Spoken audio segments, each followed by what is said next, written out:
Hey, Kurt, guess what? What? We just hit our 1,000th download for Woo! spending a year.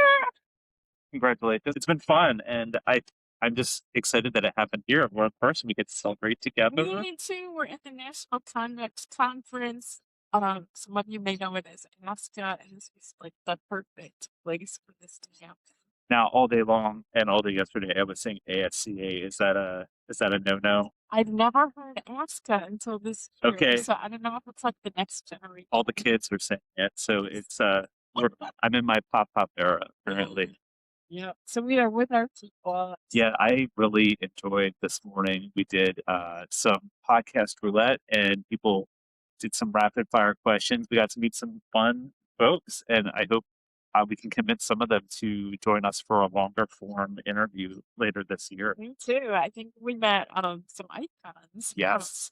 Kind of people that were like heroes. Also, out in the wild, we ran into Samantha Collette, and we had a shoe update, so that was exciting. And I would say she was rocking some stockings. Yeah, nice work, Sam. We are with you through this whole fashion journey. I do have to say two things that have impressed me about this conference. One, how fashion forward everybody seems to be. I mean, obviously, we supporting our gear are obviously fashion forward, but lots of really cool outfits. And I'm thinking to myself, I didn't know how to dress like this when I was in my 20s and 30s. I remember leaving some of the generalist organizations around the time that frumpy seems to be the statement. Yes. But the conduct people know where it's at. It was a lot of back in the day, untucked and unironed. And that's not what's being brought to this. People are serving outfits. They have fun backpacks, all good stuff. I think fashion, humor, intellect are all characterizations Yes. of the like typical conduct person. And that was the other thing that was so impressive to me.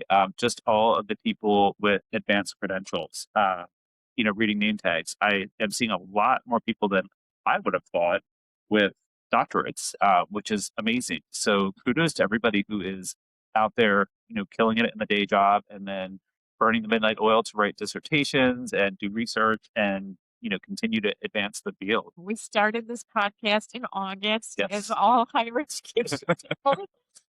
There's nothing else going on then. Why not start a podcast? Nobody's moving into a residence hall or, doing conduct meetings. Yeah. We've met some fantastic guests. We've had some wonderful conversations. And I just feel more inspired than ever. There just aren't enough episodes in a lifetime to talk about all the things we need to talk about. Yeah. So I'm curious, because you came to me with this idea. What were you hoping to get out of our first semester, and did it live up to your expectations?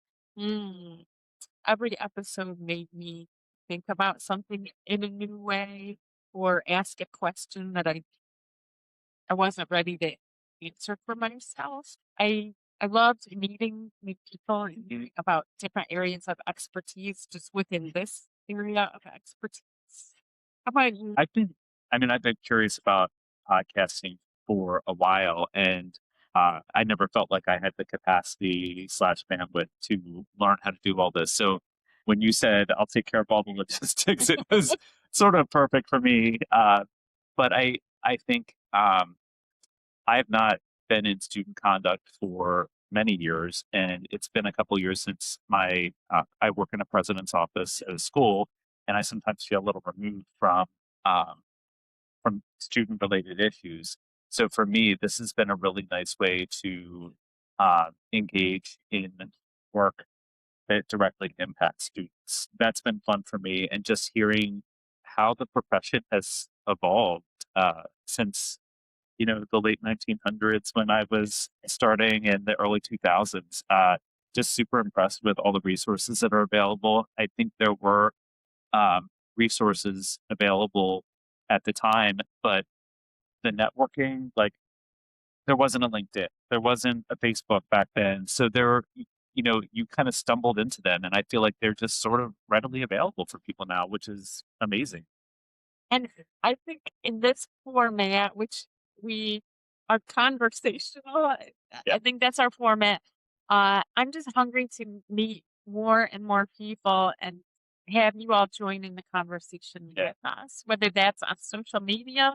I think we're still figuring out like where are our people and where are those conversations the healthiest. yeah, Or yesterday presenting made me want to do more episodes about wacky things people are trying. I'm trying to innovate in this field to meet the needs of yeah, changing students. yes. No, I thought the questions that came up yesterday and the curiosity around your topic of artificial intelligence and holding it in practice, practically and effectively, just great question and answer session at the end, and it did make me think there's so much room for innovation in this sector. And I love, again, seeing people that are doing their doctoral work in this area and really exploring those things. So, yeah, fun.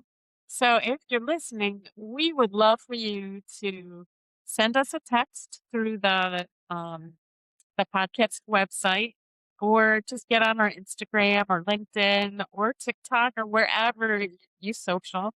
Um, and tell us what would be the best format for you to feel like you could share your ideas with us. And then we'd love to talk about it real time and explore it further. But we know there's great stuff, and we don't want to wait till just once a year Yeah. to hear about it.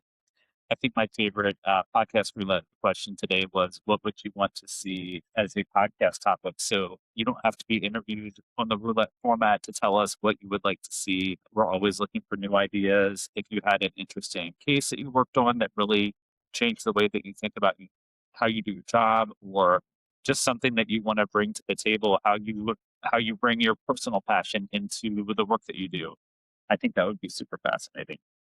Something I love, I didn't expect that our podcast would do is we try to mix some levity and then serious topics and offer both. The stuff about the fashion and Yeah. we asked people what their favorite hype song was when they're getting ready for a big hearing, and I do love hearing stuff like that because it makes us all human. And even if you just wanted to send us your favorite hype song, maybe we could make a misbehavior I playlist. love that. Because who doesn't need to hype up every once in a while? Even if it's not part of your daily routine. Some days you just need to get into the zone. And you never know what someone's hype song is. I think that's what I learned today. It's Yeah. hard to predict sometimes. What did we get? Spice Girls? Yeah. Yeah. One of you. Mine is I don't fuck with you. And if I is that the first F bomb I dropped on here? I think I we think promised a lot of swearing early 1,000 on. podcasts. And Yes. yeah. All the F bombs. Yeah, it gets me in the zone. What's yours? Um, something by Kiss. Yeah. My most recent is a song called Rise to It. Okay. And I think they have one intention for that song, but for me, it's about rising to the moment. And this moment is pretty special. So thank you to everybody that has been one of those downloads for us. Because I think hitting 100 was one of my aspirations. Yes. So this is huge. And we hope that we can deliver something that is meaningful to you, that you can join in with us and make our field a better place. Yeah. Continue the conversation. Thanks, everyone. Bye. Cheers.